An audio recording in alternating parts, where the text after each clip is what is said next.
طابت أوقاتكم بكل خير. نشرة الأخبار من الفضائية الإريترية، معكم فيها شهاب رأي والمستهل بأهم وأبرز العناوين.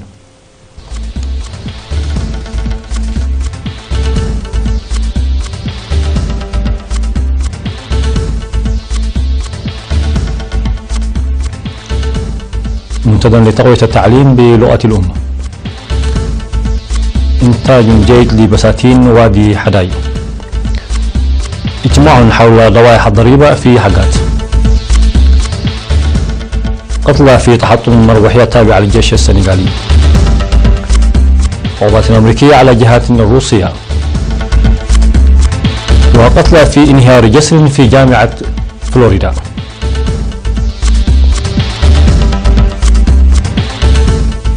مرحبا بكم. نظم منتدى في مدينتي الدقيح وصنعاء لتقوية التعليم بلغة الأم.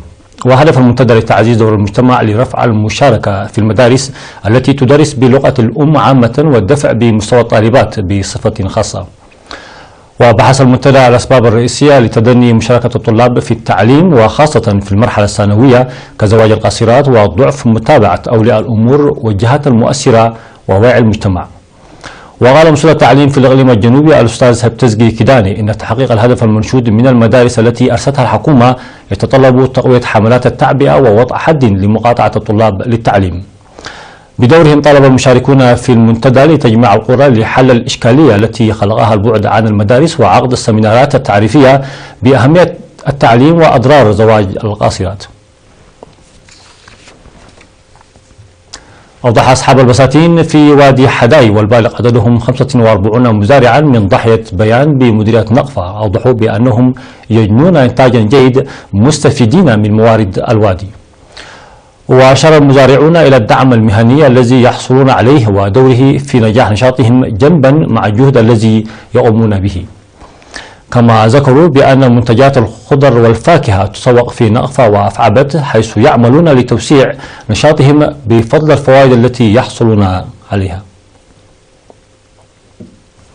عقد مكتب الضرائب الداخلية اجتماعا للتجار في مدينة حقات حول لوائح الضرائب وطريقة دفعها. وأوضح مسؤول مكتب الضرائب في مديرية حقات السيد سلاسي هايلو الأنواع الضريبية وطرق دفع الضرائب واللوائح الضريبية وغيرها من المواضيع ذات الصلة. كما قدم مسؤول قسم الصناعة في إقليم عنسبة السيد منقساب ساميل ومسؤول قسم التجارة في الإقليم السيد هابتوم السمري توضيحا حول استخدام وأهداف الرخص التجارية ووسائل تجديدها وتجميدها. ويوجد في مديرية حقات 580 مرفقا تجاري. عقد مكتب السياحة في الإقليم الأوسط سمينارا لتوعية الطلاب حول السياحة الداخلية والموارد السياحية في البلاد. وقدم شرحا موسعا في السمينار حول أهمية السياحة وجاذبيتها والمواقع السياحية الأثرية في إريتريا وأهميتها. وقالت مسؤولة التعبئة والمعلومات في المكتب السيدة إلسا رؤسوم إن إريتريا جاذبة للسياحة لحسن ضيافة شعبها ومواردها الطبيعية والتاريخية. وفي مصوع نظم سمينار مماثل لطلاب مدرسة مصوع الثانوية حول المواقع التاريخية والأثرية. ووضح مسؤول البحوث ومتابعة الموارد في مكتب وزارة السياحة بإقليم شمال البحر الأحمر السيد أبراهام تسفى مريم أوضح أهمية السياحة وجوانبها الإيجابية والسلبية مؤكدا ثراء الإقليم بالموارد السياحية داعيا الشباب التعرف عليها. وقد طالب الطلاب بتنظيم زيارات للمواقع السياحية. نفذت جهود فعالة لتنمية التبرع الطوعي بالدم في إقليمي الجنوبي وعنسبة. وقد تم في هذا الإطار إقامة جمعية للمتبرعين الطوعيين للدم في مديرية الدخالة. كما قدم شرحا من المهنيين الصحيين حول أهمية إقامة الجمعية والتبرع الطوعي بالدم. في غضون ذلك تبرع طلاب كلية حمل المال الزراعية ومدرسة عوة الثانوية بعلا برعد وعمال المؤسسات الحكومية والاتحادات في مدينة كرن تبرع طوعية بالدم. كما قام طلاب المدارس الثانوية في مديرية السني بالتبرع أيضا بدمهم. عقد مسؤول الشرطة في إقليم جنوب البحر الأحمر سمينارات في تعو وأفنبو لتوعية المواطنين عامة والطلاب خاصة بالقانون. وأوضح مسؤول التحقيقات الجنائية الرائد قبر هوتر آيا ومسؤول مكافحة الجريمة الرائد كفل مريم قبر كورستوس في السمينارات التي عقداها أوضحوا أن الشرطة لا يمكنها تنفيذ مهامها بنجاح دون تعاون المواطنين، حيث دعوا لتعزيز التعاون معها وتحلي الطلاب بقيم المجتمع السمحة بالإضافة لمعرفة القانون وتجنب الجرائم. وبعد الإشارة إلى أن الشرطة الأهلية المقامة لضمان الأمن تدعم روابط الشرطة والشعب، أكدا مواصلة اللقاءات مع الشعب لنتائجها الكبيرة. من جانبهم أكد المشاركون على تعزيز العلاقة مع الشرطة لدورها في خفض الجرائم والمخالفات والحوادث.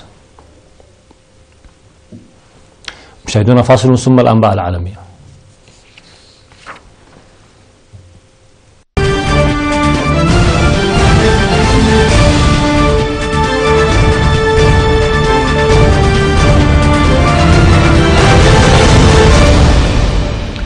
على الصعيد العالمي، أعلن الجيش السنغالي مقتل 6 أشخاص بينهم سيدة وإصابة 14 آخرين بجروح، بينهم 3 جروحهم خطيرة، وذلك إثر تحطم مروحية عسكرية كانت تقل مدنيين وعسكريين في جنوب البلاد الأربعاء الماضي. وقال مديرية العلاقات العامة بالجيش إن المروحية كانت في مهمة إنسانية بجنوب البلاد وسقطت قبالة سواحل ميسراه وسط مستنقعات المنغروف. وتمكن الصيادون في منطقة تنتي من إنقاذ 7 أشخاص بواسطة مراكبهم المصنوعة من جذوع الأشجار، وقدموا لهم الإسعافات الأولية، كما قامت فرق الإنقاذ بالبحث عن المفقودين الذين ما لبثت أن عثرت عليهم. وأصدر الرئيس السنغالي ماكي سال تعليمات مباشرة إلى الحكومة ورئيس الأركان العامة للقوات المسلحة بإنشاء لجنة تحقيق لتحديد ملابسات الحادث. فرضت الولايات المتحدة عقوبات على 19 روسيا تتهمهم بالتدخل في الانتخابات الأمريكية الماضية وبشن هجمات إلكترونية مزعومة. ومن بين هؤلاء 13 شخصا وجه لهم المستشار الخاص لوزارة العدل الأمريكية روبرت مولر تهما الشهر الماضي. واستهدفت العقوبات 5 جهات، من بينها وكالة الاستخبارات العسكرية الروسية، ومن بين الشركات المدرجة في القائمة وكالة أبحاث إنترنت تتخذ من سان بطرسبرغ مقرا لها، والتي اتهمت بإدارة حملة تضليل عبر الإنترنت للتأثير في الانتخابات الرئاسية الأمريكية عام 2016.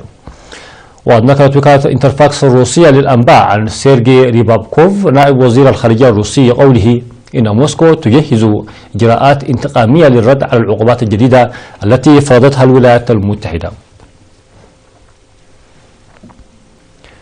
تتصدى إندونيسيا لانتشار الأخبار الكاذبة والتحريض على الكراهية عبر الإنترنت، وذلك قبل الانتخابات الرئاسية المرتقبة العام القادم لمنع وقوع نزاعات اجتماعية ودينية محتملة.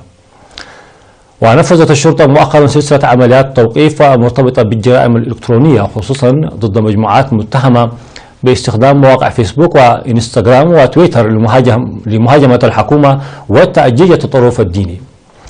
وصرح مدير الشؤون الاجتماعية في الشرطة الوطنية غاتو إيدي أن هذه المجموعات تسعى إلى زعزعة استقرار الحكومة وإلى خلق نزاعات اجتماعية. وتخشى السلطات الإندونيسية احتمال تأثير الأخبار الكاذبة سلبا على الانتخابات التي ستجرى في 171 مقاطعة في الوقت نفسه في يونيو، وعلى الانتخابات الرئاسية المرتقبة عام 2019. نهاية النشرة، شكرا لكم على حسن المتابعة.